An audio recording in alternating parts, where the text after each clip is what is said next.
Salut à toutes et à tous, je m'appelle Noé Jacomet, vous écoutez Nouveau Paradigme, le podcast qui explore les problèmes et les courants de pensée qui parcourent notre société, sans tabou et sans préjugés.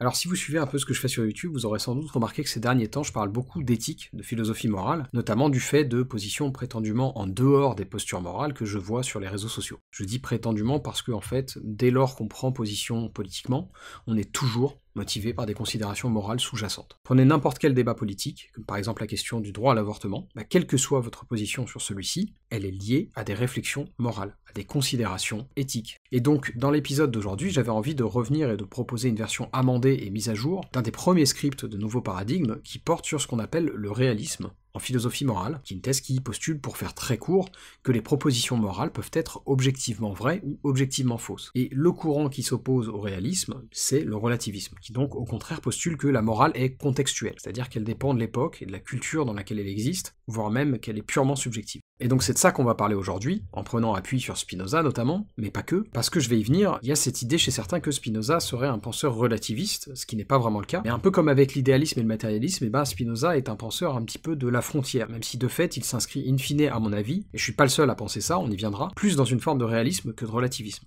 Donc ce qui a provoqué cette volonté chez moi de ressortir un épisode à ce sujet, au-delà de ce que j'ai déjà évoqué, c'est comme je vous l'ai dit, un certain relativisme moral que j'ai pu constater sur les réseaux sociaux, et aussi plus récemment des discussions avec plusieurs vidéastes diplômés pour certains de philosophie sur ces sujets. C'est quelque chose qu'on a évoqué par exemple avec Doomit dans le débat d'il y a 3 semaines, et c'est aussi quelque chose que j'ai évoqué avec L'Obscur, le créateur de la chaîne YouTube Fils de Bulle, qui est une chaîne dédiée à la bande dessinée, donc rien à voir, mais il se trouve que L'Obscur a étudié la philo et qu'il a notamment une affection particulière pour David Hume, qui est souvent invoqué, à tort ou à raison, dans les débats entre réalisme et relativisme. Je pense d'ailleurs qu'un de ces quatre, L'Obscur, viendra nous parler de David Hume sur la chaîne, et c'est d'ailleurs un peu aussi en réaction à cette discussion qu'on a eue tous les deux sur Hume que j'avais envie de mettre en avant le réalisme dans l'épisode d'aujourd'hui, notamment par le biais de Spinoza, qui n'en fait pas quelque chose d'absolu du tout. Je vais développer tout ça, on va parler de la loi de Hume, on va arriver à Spinoza progressivement, mais commençons donc par le commencement, et revenons du coup un petit peu sur le lexique. Je vous l'ai dit, ce qu'on appelle le réalisme, dans ce contexte, c'est la position qui veut qu'il existe des vérités objectives concernant la morale. Si vous dites par exemple qu'il est objectivement immoral de tuer un être humain, c'est une position réaliste. Ça veut pas dire qu'il n'y a jamais d'exception, et je suis sûr que certains d'entre vous connaissent ce qu'on appelle les dilemmes du tramway, qui sont des expériences de pensée dans lesquelles on imagine un scénario catastrophe au cours duquel il faut prendre une décision qui va forcément conduire à la mort d'une ou plusieurs personnes, mais qui va aussi en sauver un certain nombre.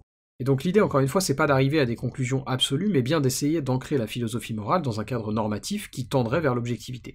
Et pour poursuivre donc toujours sur le lexique, la position, comme je vous l'ai dit, qui s'oppose au réalisme, c'est ce qu'on appelle le relativisme moral, et on nomme cette position de la sorte puisque son postulat, c'est que la morale est le fruit d'un consensus culturel, et donc une norme qui est relative à la société dans laquelle elle existe. Et bien entendu, il y a des arguments philosophiques qui ont été énoncés en faveur de cette position aussi. Et il y en a notamment un qui est très important, ce qu'on appelle la loi, ou parfois la guillotine de Hume, et dont on va parler tout de suite. Donc rapidement, David Hume, c'était un philosophe écossais du XVIIIe siècle, qui s'inscrit dans plusieurs courants, mais notamment le scepticisme et l'empirisme, et donc Hume proposait dans son traité de la nature humaine, cette loi qui porte aujourd'hui son nom, et qu'il résumait ainsi, je cite, « Dans tous les systèmes de moralité que j'ai rencontrés jusqu'ici, j'ai toujours remarqué que l'auteur procède quelque temps de la manière ordinaire de raisonner et établit l'existence d'un dieu ou fait des observations concernant les affaires humaines, quand soudain je suis étonné de trouver qu'au lieu de rencontrer les termes est et n'est pas, je ne trouve aucune proposition qui ne soit connectée avec des doit ou ne doit pas.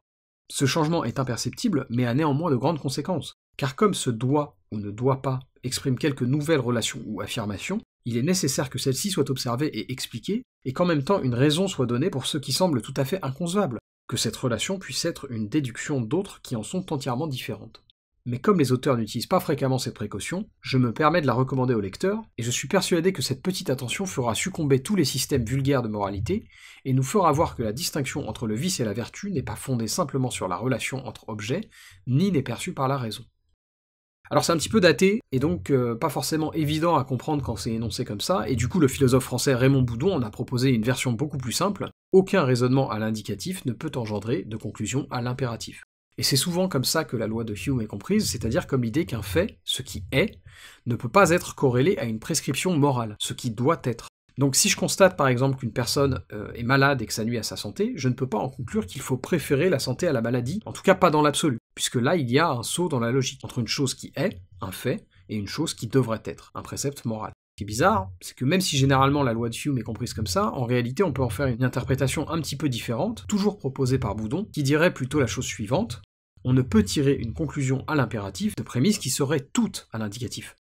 Cette interprétation-là, elle implique que la loi de Hume ne serait pas nécessairement incompatible avec la position réaliste, en tout cas tant qu'elle n'est pas absolutiste. Parce que le sous-entendu ici, c'est que, en fait, beaucoup de nos jugements de fait comportent des jugements de valeur implicites. Mais au-delà de ça, quand bien même on déciderait d'accepter la première version, ça pose une question majeure. Pourquoi mettre la morale sur un tel piédestal? Pourquoi est-ce que ce domaine devrait être le seul champ dans lequel les sciences et la raison n'auraient pas leur mot à dire? C'est quand même curieux. Reprenons mon analogie avec la médecine. Ça viendrait à l'idée de personne de dire que le cancer n'est pas une mauvaise chose, quand bien même il aurait lieu, et c'est arrivé, dans une civilisation ou à une époque qui n'a pas ou peu de connaissances en médecine moderne. Mais dès qu'on parle de morale, là tout d'un coup non.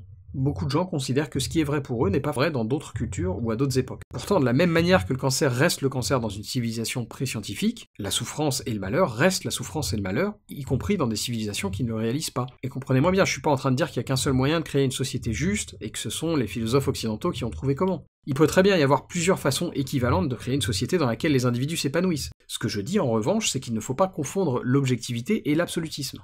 Et surtout, qu'il y a des faits moraux qui se vérifient indépendamment de nos opinions individuelles, de la même manière qu'il y a des faits médicaux qui se vérifient de la sorte. Ce que je dis donc, c'est qu'il n'y a pas de raison de traiter le champ de la philosophie morale différemment des autres domaines de la connaissance humaine. Et là, je parle bien de pratique. Il ne s'agit pas d'être absolutiste et d'énoncer comme un grand principe qu'il faudrait faire comme ça et pas autrement. Mais si on est capable d'admettre que l'objectif de la médecine c'est la santé, ça me semble pas si déconnant d'admettre que l'objectif de la philosophie morale, c'est par exemple le bonheur, le bien-être, ou à minima, le fait d'éviter la souffrance. Et dès lors qu'on admet ça, on est également obligé d'admettre qu'il y a objectivement de bonnes et de mauvaises façons de parvenir à ces buts. Et puisqu'on est sur toutes ces distinctions, j'aimerais maintenant justement vous donner un peu le regard spinozien, ou en tout cas d'un spécialiste de Spinoza sur la question, avec le cas de Steven Nadler, qui est un universitaire américain qui a écrit beaucoup sur Spinoza, un petit peu sur Leibniz et Descartes aussi par ailleurs. Et donc, pour le coup, je vous ai traduit un extrait d'une interview dans laquelle il parle justement de la philosophie morale de Spinoza, et il y explique que, de son point de vue, il y a bien une forme de réalisme chez Spinoza. Je vous lis l'extrait en question, gardez en tête que c'est une interview, donc c'est de l'oral. Je cite. Ce qu'on peut dire, c'est qu'il y a une chose qui est absolument claire, c'est que rien en soi n'est bon ou mauvais pour Spinoza. Il n'y a donc pas de valeur morale intrinsèque ou absolue, et rien ne peut être jugé moralement indépendamment du cadre relationnel dans lequel il s'inscrit. Alors certaines personnes ont interprété Spinoza comme une sorte de subjectiviste ou un anti-réaliste moral, pour qui le bien et le mal seraient purement interprétatifs, ce qui impliquerait que les valeurs morales du bien et du mal, du juste et de l'injuste, sont quelque chose de complètement dépendant du jugement, ou disons, qui réside dans l'œil du spectateur. Selon cette lecture subjectiviste ou anti-réaliste, quelque chose est bon si vous pensez qu'il l'est, et vous pouvez penser que cette chose est bonne, et je peux penser qu'elle est mauvaise, et nous devrons simplement accepter notre désaccord. Je pense que c'est pas la bonne façon de lire Spinoza. Certes, il n'est pas un absolutiste, mais je le lis comme un réaliste moral. Ce qui signifie donc qu'il existerait pour lui certains faits moraux de base, bien qu'ils soient des faits relationnels, et en ce sens il y a certaines choses qui sont vraiment bonnes, mais seulement en relation avec un individu. Si on prend l'exemple d'un être humain individuel, par opposition disons à un arbre ou une girafe, il y a certaines choses qui améliorent la condition de cet être humain. L'eau, une alimentation nutritive, la connaissance, ces choses sont bonnes pour l'être humain et le rapprochent de la condition idéale, de l'épanouissement. Et parallèlement, il y a d'autres choses qui ont un effet néfaste sur les êtres humains, en ce sens qu'elles affaiblissent notre condition. Et elles n'affaiblissent pas notre condition parce que nous pensons qu'elles le font. Elles affaiblissent vraiment notre condition. L'arsenic récréatif, l'alcool, ces choses peuvent apporter, disons, un plaisir à court terme, mais in fine, elles affaiblissent notre condition. Et donc ces choses sont en fait mauvaises par rapport à nous. Elles ne peuvent bien sûr pas être mauvaises dans l'absolu. Ce qui est mauvais pour un être humain peut être bon pour un écureuil ou pour un arbre, et ce qui est bon pour un être humain peut être mauvais pour un autre type de créature, mais tout ça ne rend pas le bien et le mal, ou le juste et l'injuste, subjectifs. Cela les rend simplement relationnels, mais néanmoins objectifs. Donc je pense qu'il y a vraiment un bien ou un mal objectif. En revanche, la morale de Spinoza n'est pas une éthique du devoir. Spinoza ne dit pas que parce qu'une action est juste, vous avez le devoir de la faire, ou que parce qu'une action est mauvaise, vous avez le devoir de ne pas la faire. Donc de ce point de vue-là, il est très éloigné d'une vision, disons, kantienne de l'éthique. Cependant, pour Spinoza, il est dans votre intérêt de poursuivre ce qui est vraiment bon, et il est contraire à votre intérêt de poursuivre ce qui est mauvais. Voilà, fin de citation. Alors bien sûr, il y aura toujours des gens circonspects qui diront des choses du genre qu'est-ce qui te permet finalement d'affirmer que le bien-être est moral, en accord avec Hume, ou disons avec leur interprétation de Hume, mais en fait, il s'agit pas d'être absolutiste. Bien sûr que la connaissance, c'est pas intrinsèquement bon pour les humains. En revanche, ce n'est pas juste une question de subjectivité non plus. Et ce qu'on peut objecter à ce relativisme radical qui prétendrait le contraire, c'est que les faits ne sont pas si différents des valeurs qu'on le dit souvent. Les valeurs reposent même en réalité sur des axiomes se voulant factuels, de la même manière que les pratiques et recommandations de santé le font par exemple. Et dès lors, on tombe dans un paradigme où la morale devient un domaine de recherche comme un autre, et où la science peut faire des recommandations en fonction de buts spécifiques. À partir de là, le problème qui persiste n'est plus exclusif à la morale, ce problème c'est celui de gens qui vont dire ok, dans le domaine de la santé on est parti du principe que l'objectif c'était de maintenir les gens en vie, en bonne forme physique et d'éviter qu'ils soient atteints par la maladie, mais qu'est-ce qui te permet de dire que ces axiomes de départ constituent ce qui est bon? Et c'est là que l'empirisme devient intéressant, et qu'une compréhension plus fine de David Hume que l'interprétation standard de sa loi morale devient pertinente. Et pour comprendre ça, j'ai justement discuté un peu avec l'ami l'Obscur qui m'a recommandé de me pencher sur une œuvre spécifique de Hume, son enquête sur les principes de la morale. Et effectivement, dedans, on y voit plusieurs choses. D'abord, on y voit que, contrairement à ce que lui font dire beaucoup de gens, la loi de Hume n'est pas juste un truc bête et méchant. C'est plutôt une mise en garde contre les systèmes moraux archaïques. D'ailleurs, c'est ce qu'il dit quand on lit le texte original. Et là-dessus, il est bon de rappeler que Hume écrit au milieu du XVIIIe siècle, dans une Europe encore très marquée par le christianisme. C'est pas anodin. Et par ailleurs, si on peut bien dire que pour Hume, aucun système moral normatif absolu ne peut se déduire de la raison, il faut bien, comme me disait l'Obscur, des règles pour vivre en société. Et Hume n'est pas en désaccord avec ça. En ce sens, ce contre quoi il se bat, il me semble, et je suis vraiment pas expert donc je peux me tromper, mais ce contre quoi il se bat, c'est surtout justement les cadres moraux, on va dire périmés. Et ça, typiquement, c'est pas du tout une position relativiste. Le relativiste pur va vous dire que la morale est purement une question de légitimité contextuelle, ce que ne semble pas dire Hume. Et je voudrais vous lire justement un extrait de son enquête sur les principes de la morale qui va dans ce sens, je cite. Comme toute qualité qui est utile ou agréable soit aux autres, soit à nous-mêmes est appelée vertu ou mérite personnel, jamais on ne se trompera sur cette dénomination, en jugeant d'après la raison naturelle et non obscurcie par les préjugés de la superstition et d'une fausse religion. Pourquoi le célibat, les jeûnes, les macérations, l'abnégation de soi-même, l'humilité, le silence, la retraite, et toutes les vertus monacales sont-elles rejetées par tous les hommes sensés? C'est parce qu'elles ne mènent à rien, qu'elles ne contribuent en rien à l'avancement d'un homme, qu'elles ne le rendent point plus estimable dans la société, qu'elles ne donnent point le talent de plaire dans le monde, enfin parce qu'elles ne lui apprennent point à jouir de lui-même. Au contraire, nous remarquons que ces prétendues vertus sont un obstacle à tout bien, qu'elles émoussent l'entendement, qu'elles endurcissent le cœur, qu'elles obscurcissent l'imagination, qu'elles détruisent le tempérament, et nous sommes donc en droit de les placer au rang des vices, et il n'y a point de superstition assez forte pour étouffer entièrement ces sentiments naturels parmi les gens du monde. Un sombre enthousiaste peut obtenir après sa mort une place dans le calendrier, mais tant qu'il vivra, il ne sera jamais estimé dans la société, à moins que ce ne soit par ceux qui sont possédés du même délire mélancolique que lui.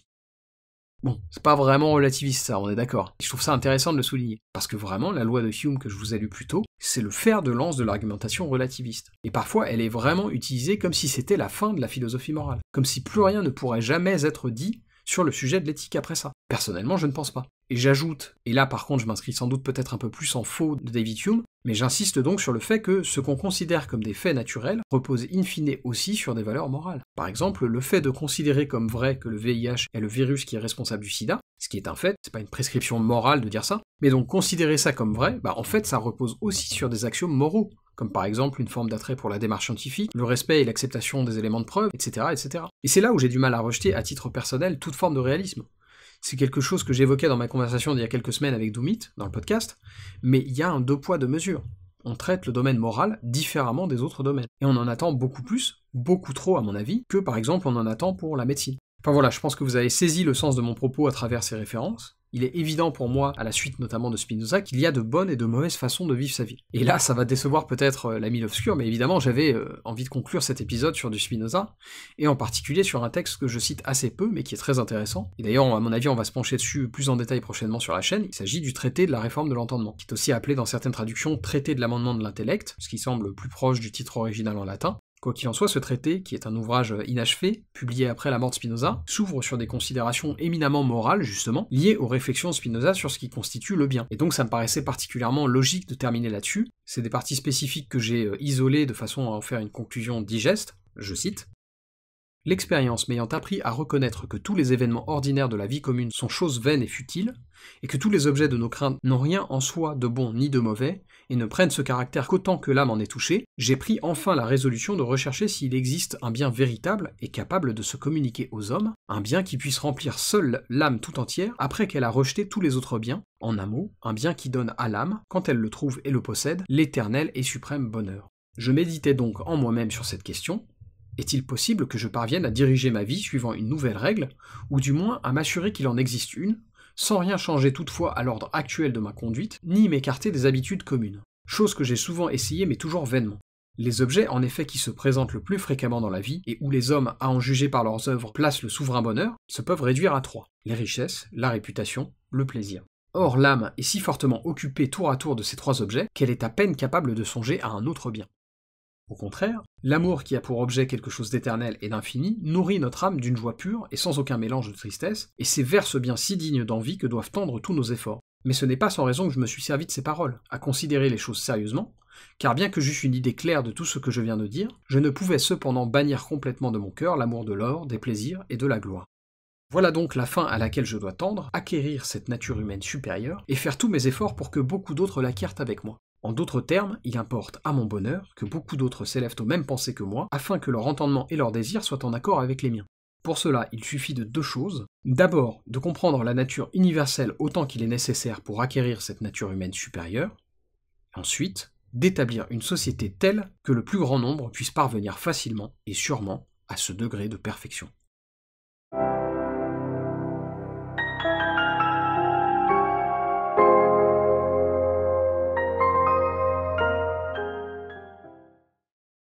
Si vous aimez mon travail et que vous voulez me soutenir, il y a plusieurs façons de le faire. Vous pouvez attribuer une note et suivre Nouveau Paradigme sur Apple Podcast, Spotify, Deezer et YouTube, ou bien vous pouvez simplement le partager à vos amis et vos proches. Le bouche à oreille aide toujours. Enfin, vous pouvez financer le podcast en vous rendant sur ma page Patreon ou Tipeee, et quel que soit le soutien que vous m'apportez, merci. C'est vraiment grâce à vous que mon travail peut continuer à exister et se pérenniser.